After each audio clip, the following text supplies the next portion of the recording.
Hello, it's Tamara Mitchell. I'm so excited to be here today. Um, yeah, and so I'm just excited because I am a foster mom. I have been for the past 6 years, and I know as a foster mom that like a lot of times it just feels like you're going through things alone. And so when I was given this opportunity, I was like, of course I'll talk about what's going on in my world when it comes to foster parenting in these times, and also about returning to school because I am super scared, super not ready. Like, I am nervous about school, especially because this time around, they've had time to figure out how they're going to teach the kids. And I have two very amazing kids who I have worked really hard to get a lot of services for. Um, uh, I got lawyers involved in everything. So, last at the end of 2019-2020 school year, a lot of those resources just kind of like ended, and the kids didn't receive the services. And um so definitely, like, I'm like, how are you going to do it this time? Because they're supposed to have one-on-ones, and like I can go into that whole spill about like all of the list of all of the services that my kids were getting before COVID happened. But I just wanted to take a moment to like say that, like, yeah, these times are super duper hard. And but there's like think like a lot of times I like to think things aren't happening to you, they're happening for you. And so in these times, like it just shows you where your priorities lie, like what actually matters, like who matters.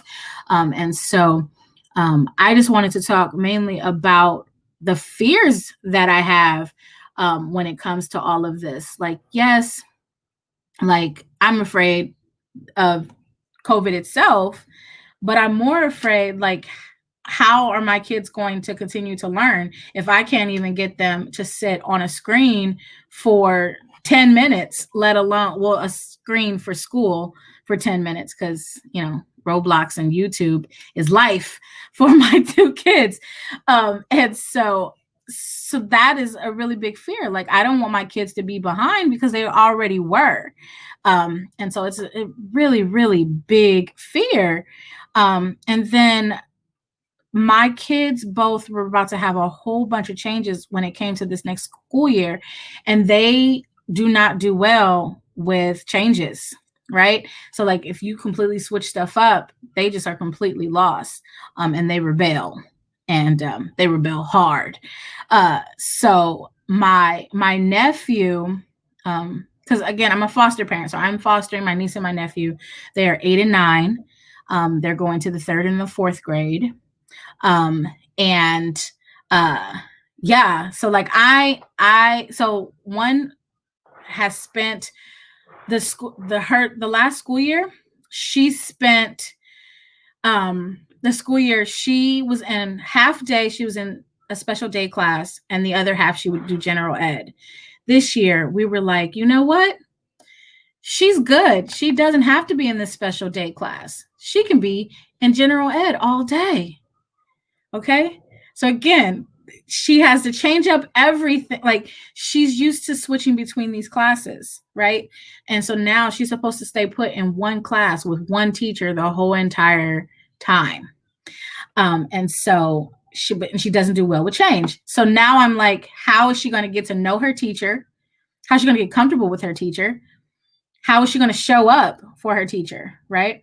And it's super, like, I'm just super nervous about how she's going to learn because she just, doesn't do well with change. My nephew, on the other hand, he is in an autism class. And so his class is, not only is it small, it's very, very structured. And so he's getting a new teacher. So the way that they set up his class is they're with the teacher for 2 years, and then they switch to another teacher. And so this year he was supposed to switch to another teacher. So again, that means he was supposed to have a brand new teacher, brand new classmates. He's supposed to have brand new, like, aides who help with the class. Like even like both of my kids have BIIs, which means they have one-on-ones. And so, and again, there's all these services. So speech and occupational therapy and, you know, meeting with the psychologist and just like all of these things that these kids were supposed to get at school. And so now it's like, how is all of this? How are you going to continue all of this when we return back to school without physically returning back to school? And so that's definitely a really big, big fear. And I just wanted to take a moment to say hi to all the viewers. I just started talking because I'm super duper excited about all of this. Let me know in the comments like where you're calling, like where you're viewing from. I'm just super excited to be here. And if you have any questions, like definitely shoot them my way. I'm not an expert by any means, but I am passionate about foster care and I'm passionate about my kids. And I'm passionate because I'm passionate about my kids. And so thank you. My name is beautiful. I forgot it means something in Hebrew, but I forgot what it meant. I think it means palm tree or something. Anyways, don't let me get off course because I can talk forever. But yeah, so those are some of the biggest fears. Luckily, I am in LA, and LAUSD, probably one of the biggest school districts in the country. They are giving kids devices and hotspots, and so I'm going to take advantage of that, because, like, again, I don't know how, because I myself I didn't go to school to be a teacher. Homeschooling has just never been something that's in my wheelhouse. I don't even do, like, before COVID, I didn't even do the kids' homework. Like, I intentionally sent them to an after school program where they could do their homework. So to tell me that now I have to like actually sit here and not only force the kids to learn, but also force them to do their homework and like all these other things. And I hate to use the word force. Like, I really would love to get to a place where my kids see education as fun. I personally thought education was fun. I have always, like, it just always was instilled in me that education was very important. So like I went and got my, bachelor's. It took me 8 years, but I did it. I went back to school and, pursued a master's, all because in my heart of hearts, I knew education was important. And so I would love to instill that in my kids. Granted, I didn't start to see it until high school. I was a C average student in middle school. And then in high school, I was just like, well, like, we got to do this. And so I was on honor roll all 4 years, And so I really would love to instill that in my kids. But right now they're 8 and 9. I don't know when kids start liking school, if they ever like school. But I would definitely love to get them to that place. But I mean, it's definitely a fear. It's definitely a struggle because I'm like, how am I going to get these kids to do this? And then the other, yeah. So I'm really nervous about homeschooling. And then the other thing is I'm a single mom, right? So I'm not only am I so I joke with myself about this, but I am a single stay-at-home foster mom. And it just all sounds like it shouldn't even go together. But that is my reality. And so I am super, like, I don't know. I'm just at this point in life where I'm like, well, I want more, right? Like, I'm pretty sure there's other single moms out there and there's other foster moms and there's other stay-at-home moms who are all like, you know what? I'm bored with life. Like, I need to figure out something more with my life.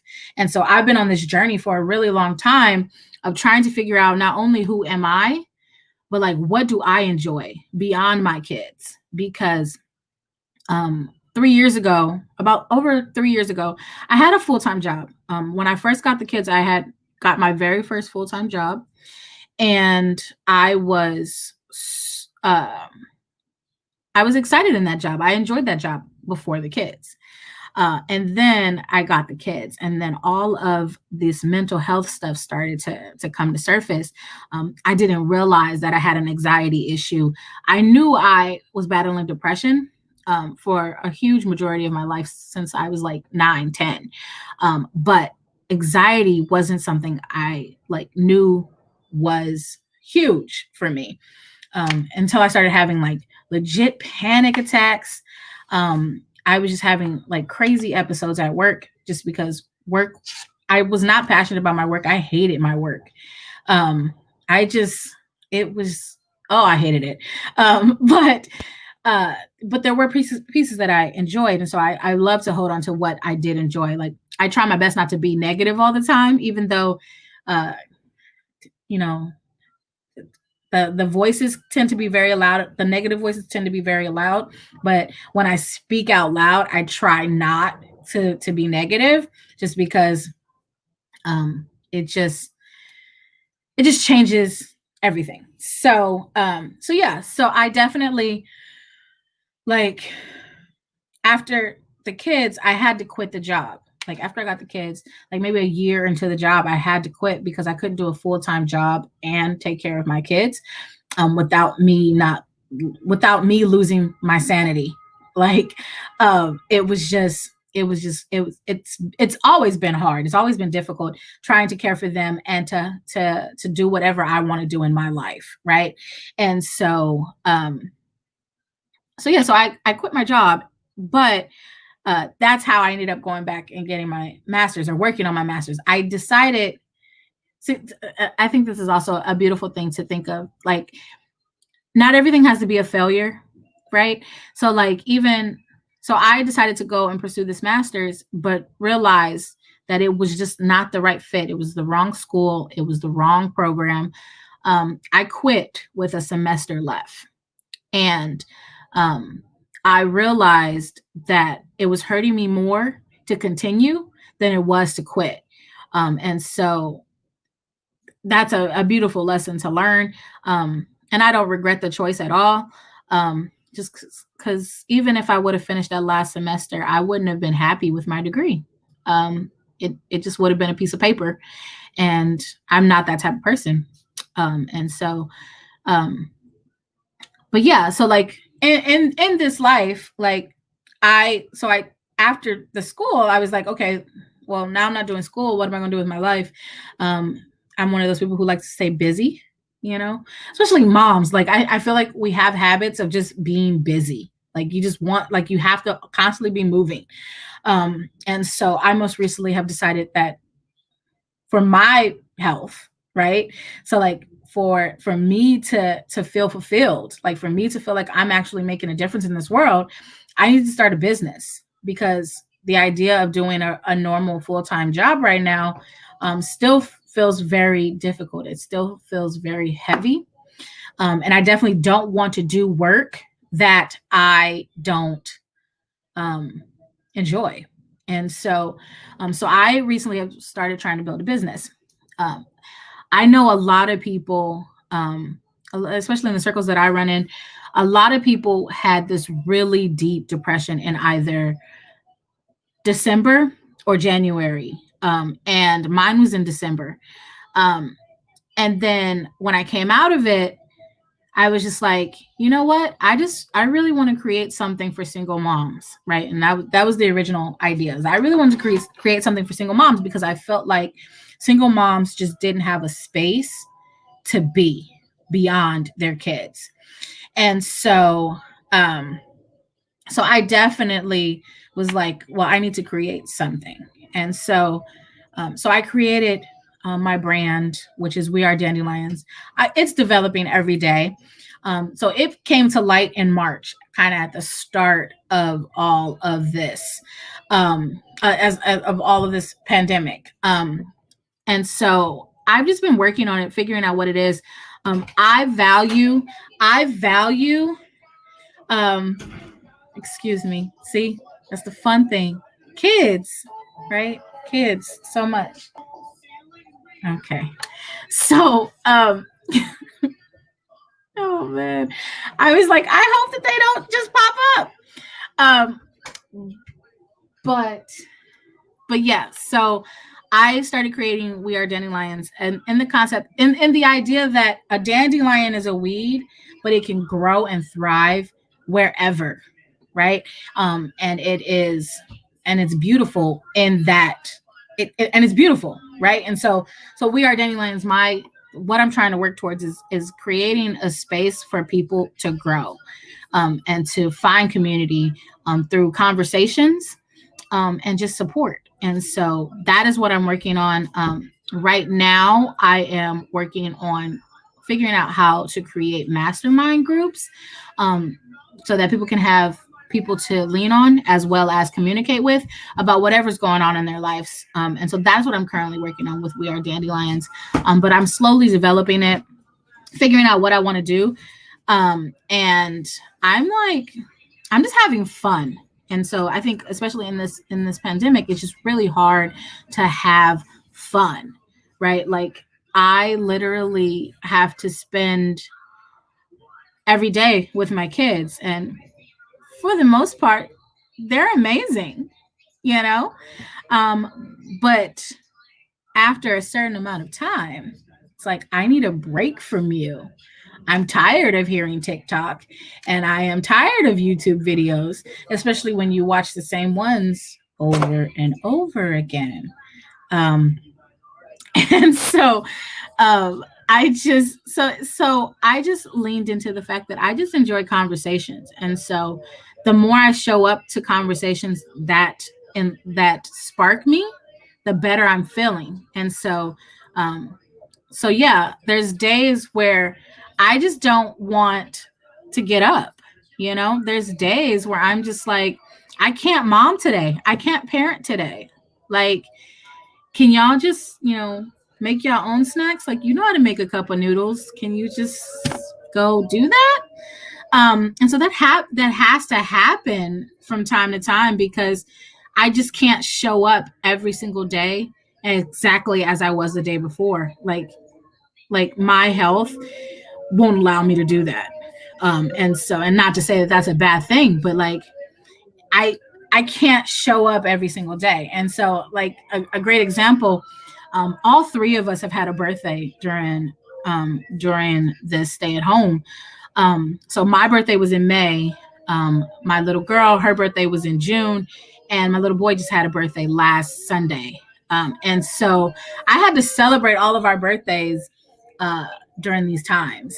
And I am a person, like the best holiday of the whole entire year, besides like Thanksgiving and Christmas, is birthdays, right? Like that's the best holiday to me. So like I feel like everybody deserves to have their birthday celebrated, because it's special and unique to you.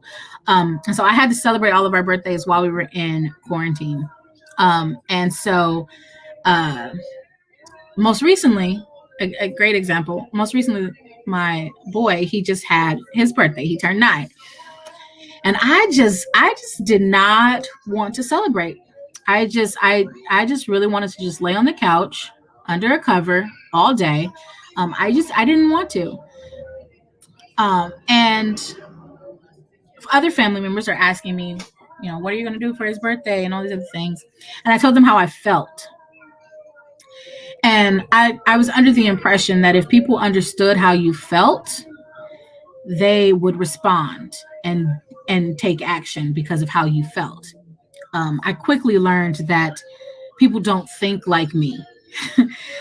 When I hear you tell me that you are at capacity and that you don't want to do anything and you're tired and all these other things, my response is, oh, maybe you need a break. Maybe I should help you out and take the kids off your hands. That was my thought. Um, the bio parents did not pick up on that right away. Um, and so I had to like, because I'm a mom, like my little boy, he came to me and he was like, are we going to go to the beach? And I'm sitting there on the couch, like close to tears, just like, I don't want to do anything. And so I had to say, all right, let's go to the beach. Because it's his birthday and I am a mom and I show up because I'm a mom. And so I took them so I went, got him a birthday cake and went to the beach, and they had fun at the beach. And then took him around some family, and we did a cake. Um, but I was exhausted because prior at the start of the day, I just was in one of my lows. And so I showed up for my baby because beyond myself, like I care about nothing more in this world than my kids. So I showed up for his birthday. Um, and he enjoyed his birthday. The bio parents didn't show up, and I think that's another a really big issue when it comes to being a foster parent is you you take on the role of mom or dad, depending on what your situation is, but they're still bio parents, right? They're still biological parents, and kids. I it's still kids amaze me no matter what the biological parents have done to them or haven't done for them, the kids still are attached to their biological parents. There's still a love there that they will fight for. And so my kids still love their biological parents. And that is and I don't want to be the person to ever like break that for them. It's their like it's on the kids and the parents to figure out if they're going to sever those relationships or not. Because I am in the process of adopting my kids. Because again, we're 6 years in.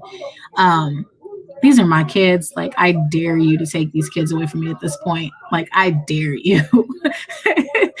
Because I mean, my heart has grown and I've grown. Like, you don't really know like who you are until you have a kid. Like, you don't know how, like, you don't grow up until you have a kid. And so these kids have shaped me for the better. My life is so much better because of my kids. And so yeah, so being a foster parent, there's like all of these different things. Like for me, the reason why I'm able to be a foster parent and stay at home is because you basically get paid to care for your kids. But the money is to help get the services that the kids need. And so I said that for a reason, but I don't remember why I said that. But I definitely I'm now nervous because I'm like, well, what if I don't receive this funding? What if, and so there's just like all of these fears tied to money. There's all of these fears tied around just being able to balance them, plus try to start this business, plus try to maintain my own health. Because another thing that happened when I got the kids, not only did my mental health suffer, my physical health suffered, because I stopped caring about myself and I put my kids first.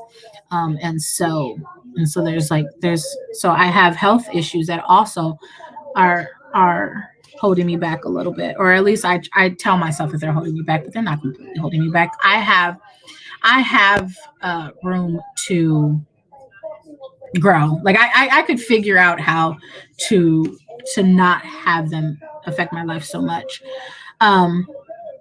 But during these times, like the main things that I'm doing to get by, my kids, I feel guilty about this sometimes, but my kids are on their devices the whole entire time. And because we don't have to go anywhere, because like there's no schedule, like I'm not maintaining a schedule. Like my kids literally are on their tablets from like 8 o'clock until sometimes late early as 2 a.m.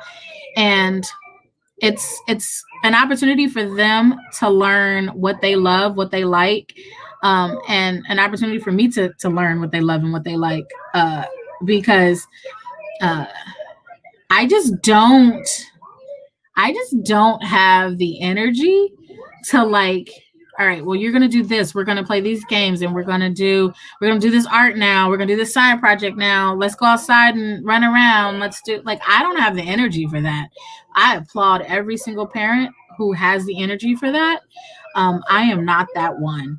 So my kids are very heavy into their tablets, and I have to be okay with it. Um, at this point, we do. I have, like, for the last past few weeks, um, because things slowly open up. I have taken the kids to like the beach. Um, Most recently, I started going to drive-in movies, which is a very interesting uh, thing to do. Like, we just go to the 99-cent store and, load up on snacks and just chill in the car and watch whatever movie. And so that has been a good, like, family bonding thing. Um, and then I got very lucky. The parks, LA County Parks, offered up a physical camp. So the kids were able to go to camp for a few weeks, which was very, very helpful. I also, I just feel like I don't give myself enough credit for the things that I have done. And I feel like a lot of people do that. Like, they don't give themselves enough credit for what they have done. Like, they focus on what I didn't do, right? Because, like, I can sit here and say I didn't do art projects and I didn't do, like, I can spew off a list of all of the things that I did not do, right? But the things that I did do, which I'm very proud of, I also took my kids on a mini vacation, like our very first one. I booked an Airbnb in the woods, Lake Arrowhead to be exact, and we were there for 3 days, 2 nights, and just and I made the kids unplug. I couldn't completely unplug, but I did make the kids unplug, and so we played games and, like, we just had fun. We took a nice little hike around the lake, and so it was just a way to step away from our house, because I'm in a 1-bedroom apartment with my 2 kids, and at this present moment, like, I can't even have a space to myself because a kid is now in here, and so, like, like I needed more space, and so definitely, like, that's another thing I'm doing to cope through these times, like, just taking time for myself, like stepping away from the the same thing that we're doing every single day. And the other thing I do, which is very simple, I try to dress up still. I don't know how people feel about that, but, like, I know, like, I'm not the like, I know how it's funny to me, but, like, how there's people who dress up from the waist up. I'm not just dressed up from the waist up. Like, I enjoy, like, dressing up, and, like, I don't do makeup. I woke up like this, flawless, right? Cue Beyonce. I don't do anything but lipstick. And so it's an opportunity to, like, this is me beautifying and, like, waking myself up and just being happy in this body, in this as I am. And so yeah, and I just every day I wake up and I just try to do at least one thing that I just try to do one thing that makes me happy. So most recently, it's just having conversations, random conversations with people. It's I have always been fascinated by people, which is it's really funny. Like, when I go to the beach, I'm just people watching, and I don't know if people notice that I'm just, like, staring at them. I really hope that they don't, but I am doing it, and it's like my own reality show. Like, I think I even make stories up in my head about, like, what they're talking about, and I'm fascinated by it. Um, but yeah. So as I continue, I just show up as much as I can for my kids, as much as I can for myself, because it's tough. Being a foster parent, there's so many people who have eyes on how you're parenting your kids, right? So, like, yeah, I have 3 social workers who have to check in very often. I have 3. I have the DCFS social worker. I have a RFA. If anybody is aware of what RFA is, it was the most scariest part of fostering for me. It just means resource family approval, which is what in California everyone has to do now in order to foster or adopt. And it was just a very stressful situation. Just is a very invasive uh, situation. Um, Elijah, please. Okay. Oh, so yeah, so it was a very scary thing. But so that's social worker number two, and then I have an adoption worker because I'm trying to adopt my babies. That is another thing I'm looking forward to in 2020. I'm hoping that it happens in 2020. And so I know a lot of people say like 2020 is canceled. 2020 is just the beginning for me. And I hope that it's just the beginning for a lot of people, that a lot of people realize what their priorities are and that they are, you know, just living their lives the way that they want to live their lives. Like, I hear a lot of times people talking about I should do this, I should do that. Um, I don't care about the shoulds anymore. I just want to show up for my family. I just want to show up for me. Um, and that's all I can really do. Um, yeah. I mean, does anyone have any questions out there? I feel like I can talk forever. It's hard to find time for yourself. Yeah. Yeah. I can definitely relate to that because um, my kids at one point, they had my nephew, he had a social skills club. He had, uh, they had sports. They had, what else did they have? Oh, there was just like a long list of things that they had to do, and that I had to take them to them every week. And so there was no room or space for me to even consider trying to figure out what I was going to do with my life. Like literally, I only had 8 to 2 every day, and I don't know if anyone's ever like checked the clock. 8 to 2 flies. 8 to 2. I would blink and it would be 1, and I'd be like, all right, I guess I got to go to school and find a parking spot. Like, and it was just like I don't understand how I was supposed to find time to be able to have time for me. Um, and so like I feel you. I feel you, Carolina. Like I just I couldn't even imagine having 5. I could.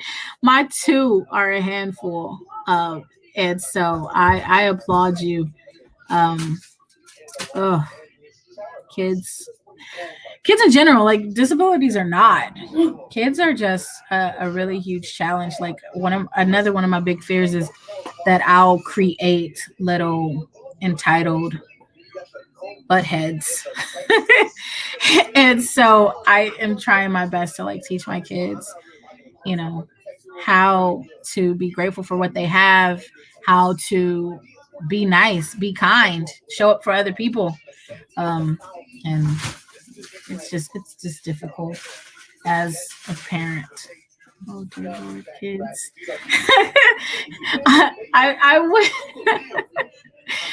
Oh, and thank you, Sarah Lee.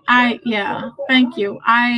It's been it's been tough, but I wouldn't trade the experience for the world. Fostering kids, it's not what do I say? It's not easy work, but it's rewarding work.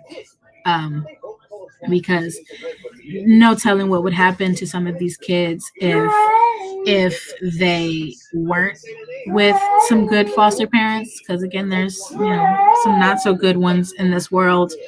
Um, but yeah, so uh, yeah. So I hope that this was helpful and that. Oh, that's awesome! You adopted your great niece and 2 great nephews. It's great. It's great work. Like I really want to meet more relative caregivers because like it's different. It's different when it's their family, you know? Um because yeah, definitely when they're family because you have ties to the you have ties to the biologicals. So it's kind of difficult, but um this is Elijah. He's 9 now. So if there's no other questions, this has been a pleasure. I hope that um, what that I gave you all value.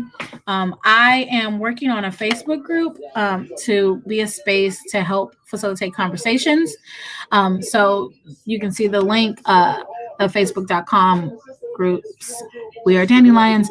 I'm trying to build a community for conversation. I haven't completely figured out how to do this just yet, but it's a place to start.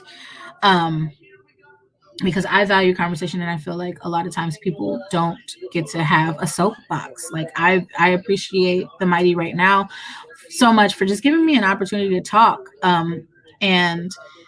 And not everybody has the opportunity to do this. And so I'm hoping that I build a community of people who just get to talk, for the unheard to be heard.